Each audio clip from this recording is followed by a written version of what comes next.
A heavy iron door creaks open in the darkness. A single shaft of light cuts through 27 years of silence. 27 years in a cell built to break a man. But some men cannot be broken, only delayed. He walks out of the shadow into golden African light, and with every step, the weight of a nation settles onto his shoulders. He could have walked out with rage in his fists. He could have demanded vengeance for every year stolen from him. Instead, he walked out with a country in his hands, and he chose to build it instead of burn it. He turned a prison cell into a classroom. He turned an enemy into a fellow citizen. He turned a fractured, wounded nation into one rainbow people, standing together for the first time in their history. This is a man who carried a nation on his back and never once let it fall. This week's Echo, Nelson Mandela. Every echo carries a story worth remembering. Discover his full crowning story on Native Echo. Tap follow. Share his echo.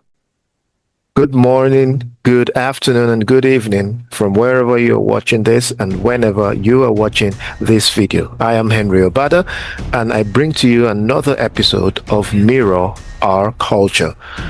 Today we'll be talking about another African cultural hero who represents Africa in a great way. But before I tell you who he is, let me tell you who he refused to be.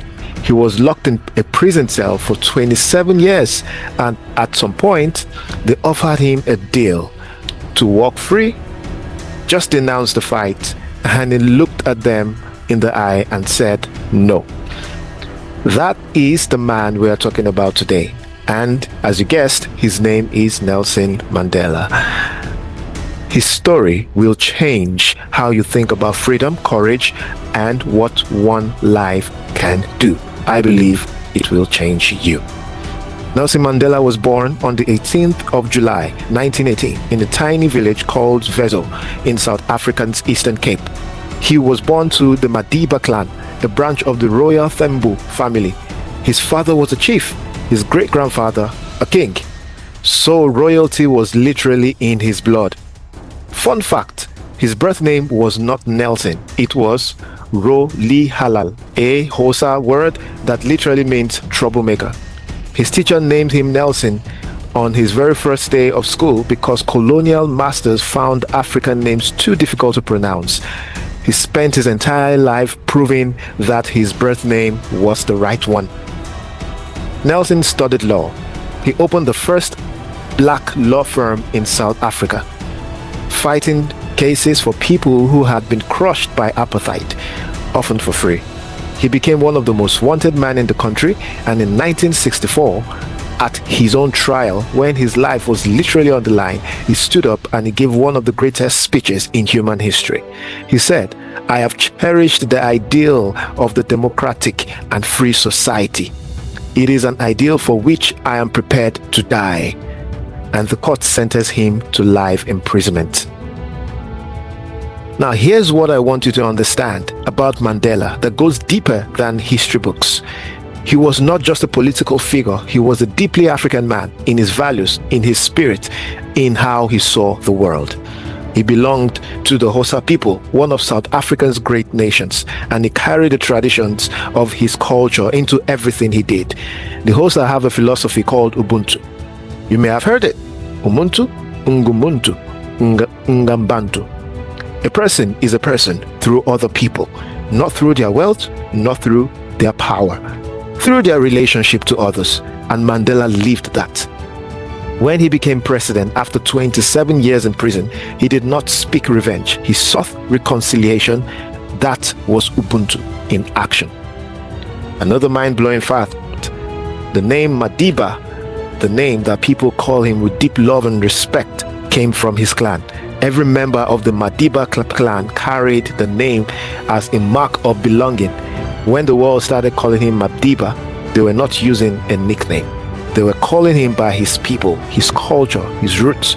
Even as a global icon, he remained a son of the Madiba clan first. When he was released from prison in 1990, after 27 years, he raised his fist in the air, and the world raised it with him. That image belongs to every African, every oppressed person, every human being who has ever been told that they are less than. He wore the moment like a Madiba shirt, with color, with pride, with warmth, and he never apologized for being who he was. To the struggles and achievements of the South African people as a whole. But let me take a moment to share some things about Mandela that most people simply don't know, because this man is so much more than what the headline says. He was on the US terrorism watch list until 2008, the most celebrated human rights leader of the 20th century, winner of the Nobel Prize, was listed by the United States government as a terrorist until he was 89 years old. Congress had to pass a special bill just to let him travel to America freely. He earned a law degree from the University of London while he was in prison through correspondence. On Robben Island, the same prison where he was breaking rocks in the quarry every day, he studied in secret. He refused to stop growing, even in a cell. He was offered early release from prison 6 different times on one condition, that he renounce his fight. 6 times he said no. The last time, his daughter read his refusal out loud to a packed stadium. He chose his people over his freedom every single time. Scientists named a prehistoric woodpecker after him, Australopithecus Nelson Mandela. And in 1973, a physics institute at Leeds University named a nuclear particle the Mandela particle. He became part of nature, part of science, part of the universe himself. Another mind-blowing fact, he appeared to Spike Lee's 1992 film Malcolm X, playing a school teacher, but when the script asked him to say Malcolm X's famous line, "by any means necessary," Mandela refused. Even in fiction, he will not compromise his belief in peace. Spike Lee had to cut back to archive the footage instead. Another mind-blowing fact about Mandela, he was a serious boxer, a heavyweight. He sparred with professional fighters. He once wrote, "I was not interested in violence of boxing. I was more interested in the science of it, how you protect yourself, how you attack yourself, how you pace yourself through a fight." He was describing himself, not boxing. Now, let's talk about what this man actually did. Because legacy is not about fame. Legacy is about what changes because you lived. In 1994, Nelson Mandela became the first black president of South Africa in the country's first fully democratic election.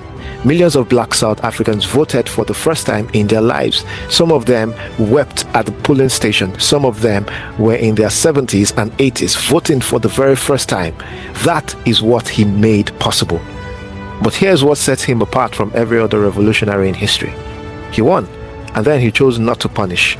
Most leaders after a fight that long and that brutal will have wanted justice through pain.